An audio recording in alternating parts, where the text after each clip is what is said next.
কুকুরের ভিডিওতে যারা গালাগাল দিয়েছেন, নেগেটিভ কমেন্টস দিয়েছেন, আমি বাধ্য হয়ে এই ভিডিওটা বানাতে হয়েছে।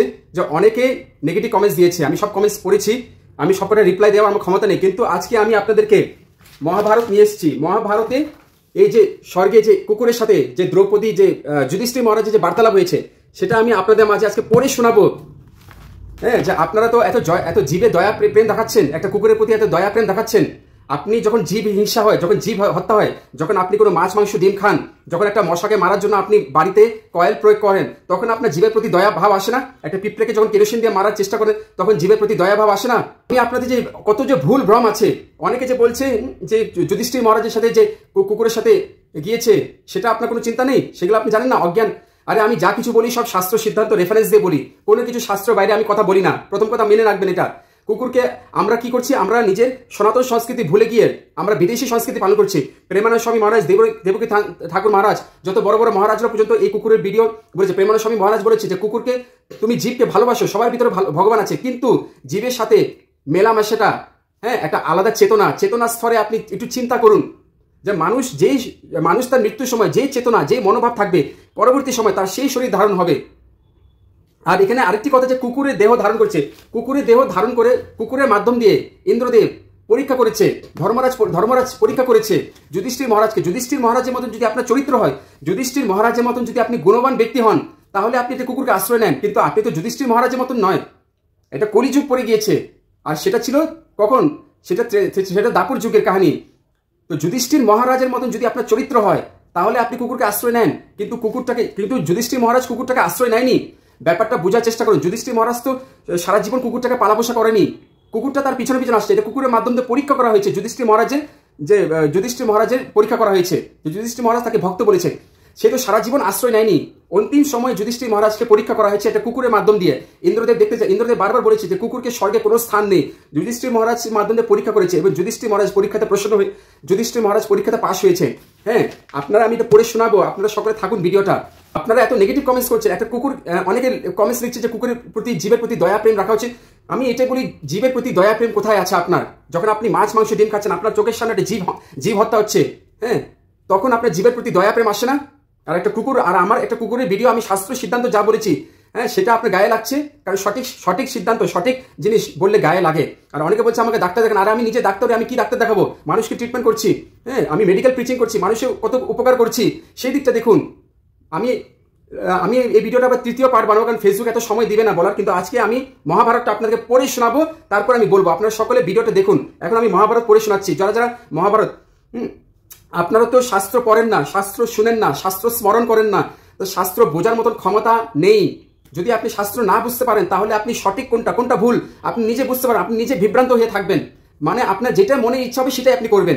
কারণ শাস্ত্র যেখানে যেটা বলছে সেটা তো মানতে হবে, সেটা গুরুত্ব দিতে হবে। সমস্ত বড় বড় মহারাজ পণ্ডিতরা শাস্ত্র সিদ্ধান্ত অনুযায়ী কথা বলে, শাস্ত্র বাইরে কোনো কিছু কথা বলে না।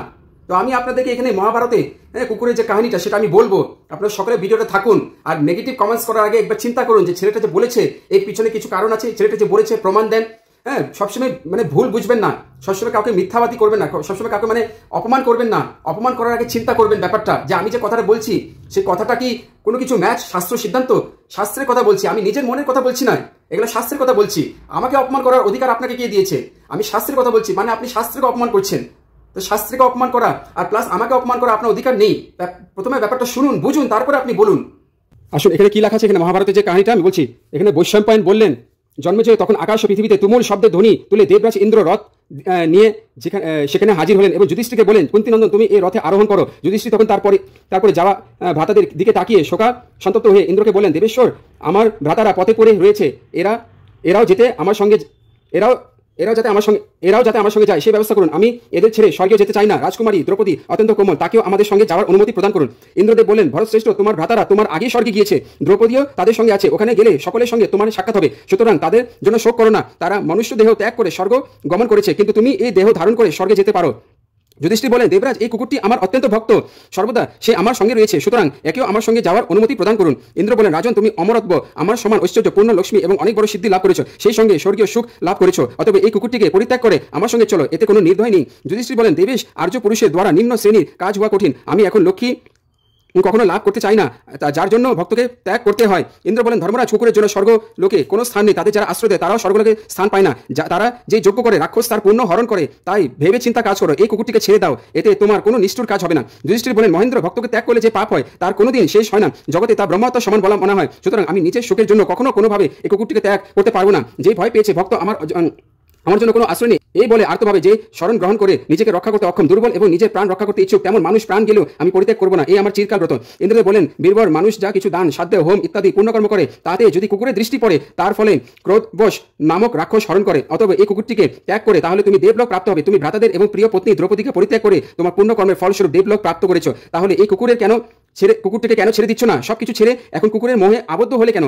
যুধিষ্ঠির বলেন, দেবরাজ, জগতে একথা নিশ্চিত যে মৃত ব্যক্তির সঙ্গে কারো মিলনও হয় না, বিরহ হয় না। দ্রৌপদী এবং আমার ভ্রাতাদের জীবিত করা আমার সাধ্যতীত, তাই তারা মারা যাওয়ার আমি তাদের ত্যাগ করেছি। জীবিত অবস্থা নয়, শরণাগতকে ভয় দেখানো, নারী হত্যা, ব্রাহ্মণের ধন হরণ এবং মিত্রের সঙ্গে বিশ্বাসঘাতকতা করা, এই 4 অধর্ম একদিকে, আর অন্যদিকে ভক্তকে পরিত্যাগ করা, আমার মনে হয় এই একটি ওই 4 অধর্মের সমান। গোস্বামী বলেন, জন্মজা কুকুরের দেহ ধারণ করে আগত ধর্মস্বরূপ যুধিষ্ঠির মহারাজ কথা শুনে অত্যন্ত প্রসন্ন হলেন এবং তার স্তুতি করে মধুর বাক্যে বলেন, রাজেন্দ্র, তুমি তোমার সদাচার, বুদ্ধি এবং সমস্ত প্রাণীর প্রতি দয়া জন্য তোমার পিতার নাম উজ্জ্বল করেছ। পুত্র, আমি আগে একবার দৈত্যবনে তোমার পরীক্ষা করেছিলাম, যখন তোমার সকল ভ্রাতায় জল আনতে গিয়ে মারা পড়েছিল। সেই সময় তুমি কুন্তী ও মাদ্রী উভয় মাতার মধ্যে মনোভাব রেখে নিজ দেব ও ভাই ভীম ও অর্জুনের প্রাণ না চেয়ে শুধু নকুলকে বাঁচাতে চেয়েছিলেন। এমনও এই কুকুরটি আমার ভক্ত মনে করে তুমি দেবরাজ ইন্দ্রে নথে পরিত্যাগ করেছ। অতএব স্বর্গলোক তোমার সমকক্ষ কেউ নেই, তাই তুমি তোমার এই দেহে অক্ষয় লোক প্রাপ্ত হয়েছ, তুমি পরম উত্তম দিব্য গতি লাভ করেছ। আর কি লাগে, আমি পুরো কাহিনীটা পড়ে শোনালাম। কুকুরটি যুধিষ্ঠির মহারাজের পরীক্ষা নিয়েছে এবং সে আশ্রয় নিয়েছে। ঠিক আছে, যুধিষ্ঠির মহারাজের ধর্ম, উনি হচ্ছে ধর্মাত্মা, তার জন্য ওনাকে ধর্মরাজ বলা হয়। উনি প্রত্যেকটি ধর্ম পালন করেছে, জীবের প্রতি দয়া প্রেম ওনার মধ্যে ছিল, উনি সবসময় সত্যবাদী। আজকাল কয়জন মানুষ আছে যুধিষ্ঠির মহারাজের মতন? সে কুকুরটিকে আশ্রয় নিয়েছে, তাই যুধিষ্ঠির মহারাজের পরম ধর্ম ছিল যে উনি কুকুরটিকে মানে কুকুরের জন্য উনি মোহমায়া করছে, যে কুকুরটিকে নিজের ভক্ত মানছে, সে আশ্রয় দিয়েছে কুকুরটাকে। তো আমাদের এর থেকে কি শিক্ষা? যে আমাদের প্রত্যেক জীবের প্রতি দয়া ভাব রাখা উচিত। ইন্দ্রদেব কি বলেছে, যে কুকুর যে খাওয়াতে দৃষ্টি দেয়, ক্রোধ বশ নামশ রাক্ষস সেটি হরণ করে, তারপরে স্বর্গেতে কুকুরের কোনো স্থান নেই, সবকিছু নিষ্ফল হয়ে যায়। আমি মহাভারত থেকে শ্লোকও দিয়েছি যে কুকুর যেখানে ছোঁয়াছুঁই করবে সেই জায়গাটা অপবিত্র হয়ে যাবে। তো আমাদের সনাতন ধর্ম সংস্কৃতি এবং যুধিষ্ঠির মহারাজের এই লীলা কাহিনী থেকে আমরা কি শিখতে পাই? যে আমাদেরকে সব জীবের প্রতি দয়া প্রেম রাখা উচিত। কিন্তু এর মানে এই নয় যে একটি কুকুর বিড়ালকে আপনি তার সাথে মিশবেন, তার সাথে খাওয়া দাওয়া করবেন, তাকে আপনি লালন পালন পোষণ করবেন, সেটা ঠিক নয়। বাড়িতেই সেটা ঠিক নয়। কারণ আমাদের উদ্দেশ্য কি? মনুষ্য জন্মের উদ্দেশ্য কি? আমরা 84 লক্ষ জন্ম পার করে মনুষ্য দেহ পেয়েছি। কুকুরটা তার নিজের ইয়নির মধ্যে আছে, সে তার নিজের দুনিয়া হচ্ছে বাইরে। সেই কুকুর যদি নাও হয়, সেই কুকুর হোক বিড়াল হোক, সে তার জনি পার করে করে করে ক্রমে ক্রমে সে মনুষ্য দেহ পাবে। এখানে শাস্ত্র কি বলছে? বাড়িতে কুকুরকে রাখা উচিত নয়। আমরা তো বিদেশি কালচার ফলো করছি। কুকুরকে আমি আমার ভিডিওতে বলেছি, কুকুরকে আপনি বাইরে খাওয়া দিবেন। আপনি যদি তাকে আশ্রয় নিয়েছে, তাকে ভালোবাসেন, তাকে স্নেহ করেন, তাকে আপনি বাড়ির বাইরে জায়গা করে দিবেন, যাতে আপনার চেতনাটা কুকুর কনসিয়াস, কুকুর ভাবান্বিত না হয়। আপনার চেতনাটা মহাদেব কনসিয়াস, মহাদেব শিব ভাবনায় বা কৃষ্ণ ভাবান্বিত হয়। আমাদের উদ্দেশ্য কি? ভগবানের ভক্তি করতে হবে, ভক্তিতে যেন বাধা না আসে। এই কুকুর কি, বেড়াল কি, এগুলো ভক্তিতে বাধা আসে। যে জিনিস ভক্তিতে বাধা আসে সেটা আপনাকে আপনার পরবর্তী যে আপনি শরীর ধারণ করবেন সেই অনুযায়ী আপনি ধারণ করবেন। আপনার যে চেতনা থাকবে, মৃত্যুর সময় যদি আপনি একটা কুকুরের চিন্তা করেন, যে আপনি কুকুরকে পালছেন, আপনার পালাপোষা কুকুর, আপনি তাকে এত ভালোবাসেন, বাড়িতে রাখছেন, তাকে পালছেন, সারাক্ষণ তার যত্ন করছেন, তাহলে আপনার চেতনাটা কুকুর কনসিয়াস হচ্ছে। মানে আপনার মৃত্যুর সময় যে চেতনা, মানে আপনি যদি কুকুরের চিন্তা করেন, তাহলে আপনার শরীরটা কুকুরের শরীর পাবেন। আমাদেরকে এই কষ্ট করে আমরা মনুষ্য দেহ পেয়েছি, আমরা কি আবার কুকুর জনিতে কেন যাব?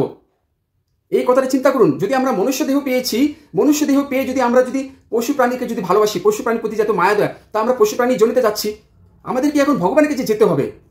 আমাদের কি এই জীবনটা পরিত্যাগ করে ভগবানের কাছে, স্বর্গে যেতে হবে বা ভগবানের কাছে যেতে হবে? তার জন্য কি করতে হবে? তার জন্য আমাদেরকে ভগবান কৃষ্ণ ভক্তি করতে হবে। শিব ভক্তি করো, আপনি ভক্তি করুন।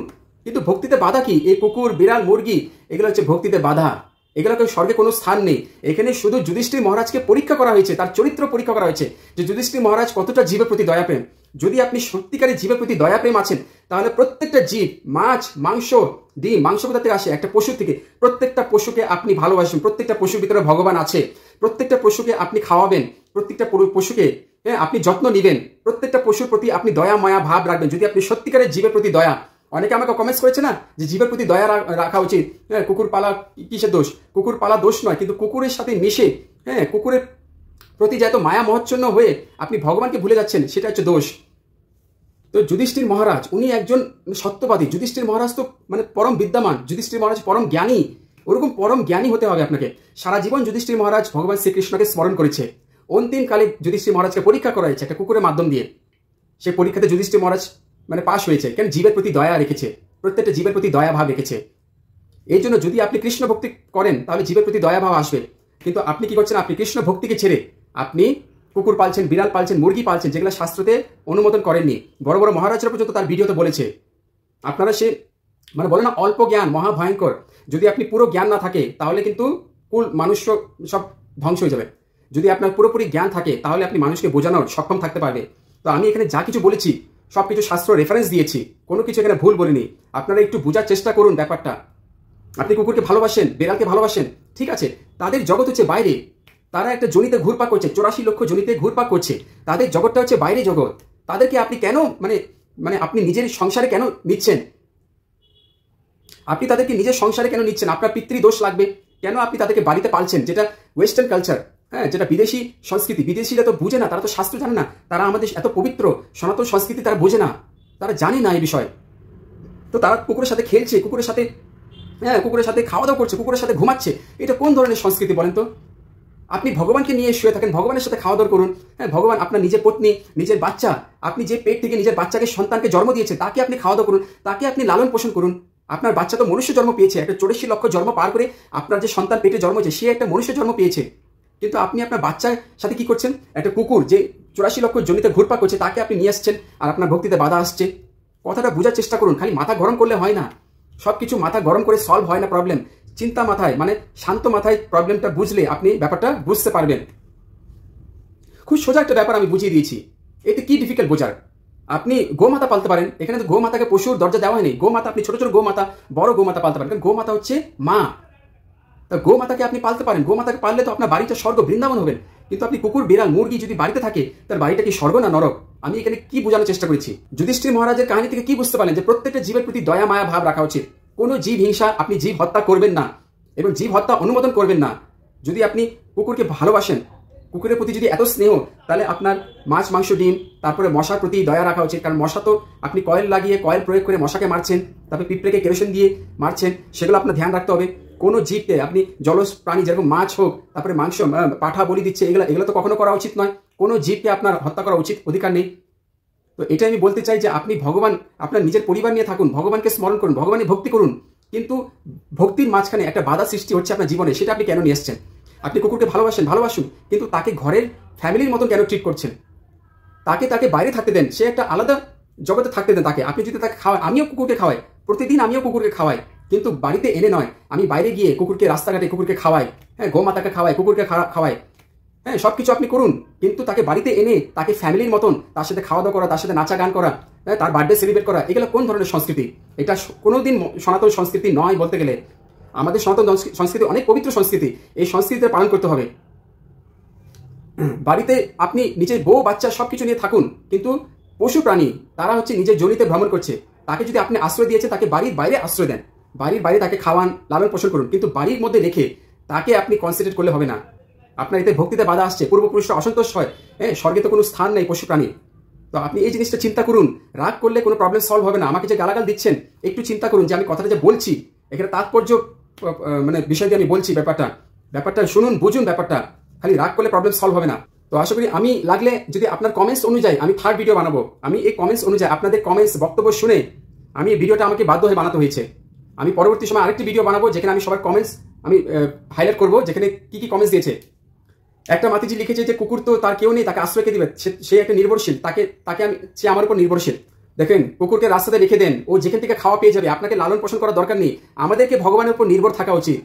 আমরা ভগবানের উপর নির্ভরশীল হয়ে আছি, হ্যাঁ, আমাদের কর্তব্য কি? ভগবান সবসময়, ভগবান আমাকে রক্ষা করুন, ভগবান আমি আপনার উপর নির্ভর হয়ে আছি। আমাদেরকে ভগবানের উপর নির্ভরশীল থাকা উচিত। বরঞ্চ আমরা কুকুরকে একটা নিয়ে এসেছি, তার উপরে আমরা নির্ভর হয়ে আছি, আর কুকুরটাও আমার উপর নির্ভর হয়ে আছে।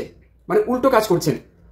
আপনি কুকুরকে ভালোবাসেন, তাকে বাইরে খাওয়া দেন, কিন্তু আপনার যে কর্তব্য, যে আপনার কর্তব্য কি? আপনি ভক্তি করুন, ভগবানকে ডাকুন, ভগবানকে স্মরণ নেন, আপনি গোমাতাকে খাওয়ান, কুকুরকে খাওয়ান, গোমাতা পালুন, কিন্তু কুকুরকে এনে তার পরিবারের মতন তাকে ট্রিট করবেন না। সেটা মোটে ঠিক না, কারণ কুকুর তার জনিতে ভ্রমণ করছে। আমরা মনুষ্য দেহ পেয়েছি, এত কষ্ট করে মনুষ্য দেহ পেয়ে যদি আপনি একটা কুকুরের জনিতে যাবেন, তাহলে এটা আপনার দুর্ভাগ্য না সৌভাগ্য বলেন? এখানে আপনি বিবেচনা করুন। নমস্কার।